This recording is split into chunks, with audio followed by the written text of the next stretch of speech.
Yes, l'équipe, j'espère que vous allez bien. Je m'excuse de ne pas avoir fait la vidéo plus tôt ce matin. J'étais là à 6 heures devant les écrans.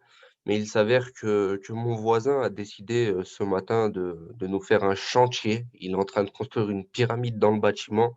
Et c'était pas agréable. Si j'ajoute à ça la mauvaise connexion Internet, j'étais pas forcément d'humeur à faire un live. Parce que me connaissant, même si pour le moment, le contenu n'est pas parfait, j'aurais pété un câble. Donc, à part, je crois que c'est GBP USD, le seul qui a suivi le plan en allant chercher, donc on était par là à l'ouverture, donc en allant chercher le 300, voire même le 200. Donc, position que j'ai prise ce matin à 6 heures, j'ai pas voulu risquer hier, même si j'aurais pu la prendre à minuit, mais j'ai préféré me reposer pour être d'attaque à l'ouverture ce matin.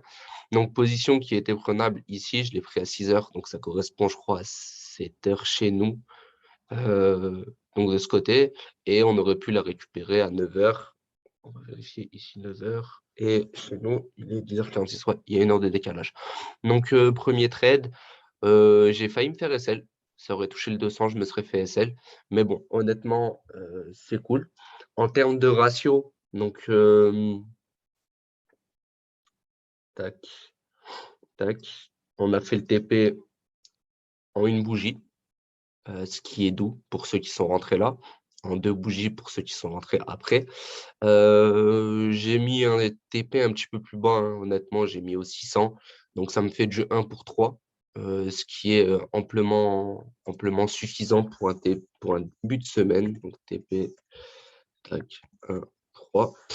J'aurais pu faire une clôture partielle, honnêtement. Mais vu qu'on est sur vraiment de la fin d'année, j'ai pas envie de prendre de risques. Encore une fois, là, je tiens à le préciser, pour ceux qui... Je viens d'avoir un bug. Qu'est-ce que je voulais vous dire? Ah si, c'est bon. Pour ceux qui ne croient pas que les positions ont été prises, etc., ne vous inquiétez pas. Ne vous inquiétez pas. Ce mois-ci, je compte pas les trades qu'on va prendre. Donc même si on fait plus 1 million de pourcents, eh ben, il y aura R. On va rien compter. Pour les nouveaux, risk-reward. Donc risk-reward, c'est le ratio entre vos gains et vos pertes. Si vous risquez 1, donc, par exemple, si je risque 10 pips et que j'en gagne 30, j'ai risqué 1 pour gagner 3. Donc, si je risque 1%, là, j'ai gagné 3%. Moi, personnellement, je risque entre 2 et 3% par trade. Mais en général, sur les récaps, je fais une comptabilité à 1%, puisque la majorité des personnes avec qui j'évolue sont sur un ratio risque à 1%. Si vous risquez moins, vous divisez. Si vous risquez plus, vous multipliez. Donc, 3% d'augmentation de capital sur ce trade. Ensuite, on a eu GBP JPY. C'est Ruji en plus ce matin qui m'a envoyé une analyse qui tombait plutôt pas mal, plutôt au même endroit que moi. Donc, il va être content quand il va voir ce live. Et s'il regarde ce live, Ruji, j'espère que tu regarderas ce live. Donc, prise de position pareil à 6 heures. J'aurais pu viser quelque chose en bas, mais j'attendais le 200. Donc, je l'ai loupé. Comment dire? Ouais, c'est ça. Je l'ai loupé à l'ouverture. Ça me frustre parce que c'est écrit 22 heures alors que c'était 23 heures. Euh, J'aurais pu le récupérer, mais j'attendais le 200. Donc, bon, c'est pas grave parce que le prix a accumulé un petit peu plus haut. Si on check de ce côté-là, on le verra mieux.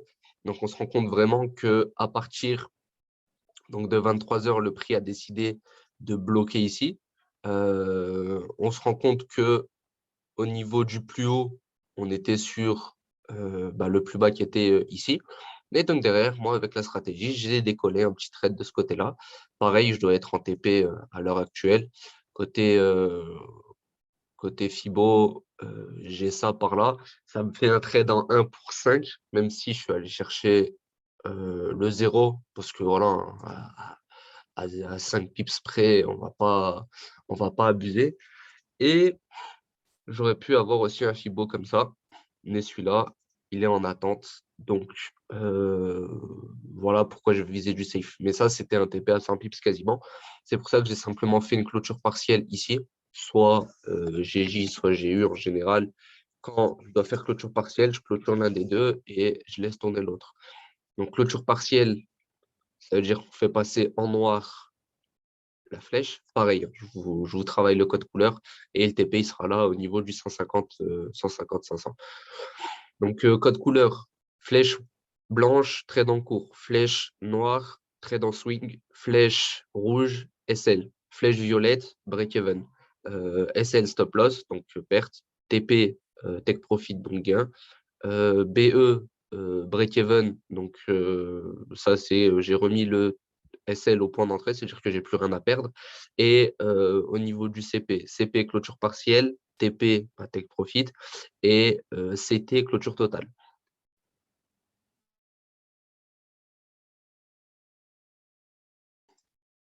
Donc ça vous fait un petit peu de vocabulaire, comme ça tout le monde il est content.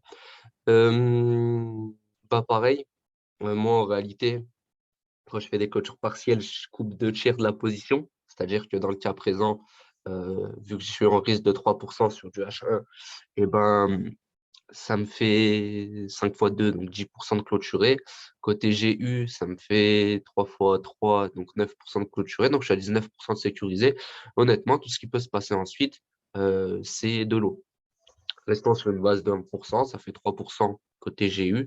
Et ici, on va dire 5%. Disons 5%, s'il vous plaît, facilitez-moi dans mes calculs parce que ça fait à peine moins. Mais bon, disons nos 5% de sécurisé. Comme ça, on est à 8 et ça nous permet de nous dire que c'est pareil, un 8% d'augmentation de capital sur un début de semaine, c'est amplement suffisant. Euro-USD, Euro-USD qui allait chercher un plus bas. J'aurais bien voulu le déclencher. Est-ce que j'ai l'analyse? Voilà. J'aurais bien voulu le déclencher au niveau du 800, mais vu qu'on avait la sortie de bande de Bollinger juste en dessous, j'ai voulu attendre. Et en plus, on tombe sur ce que je vous disais hier vis-à-vis de mon range. C'est pareil, j'aurais bien aimé aller chercher le bas du range, au moins le 700. Ça aurait été cool. Donc, pas de trade de ce côté. Et EuroJPY, c'est fou parce que tous mes graphiques tombent pareil. Donc, on a le 500 ici. J'aurais pu mettre le 600 juste au-dessus. Ça nous faisait un petit range là-dedans. La trendline ici, donc on voit qu'elle passe pas très loin du tout.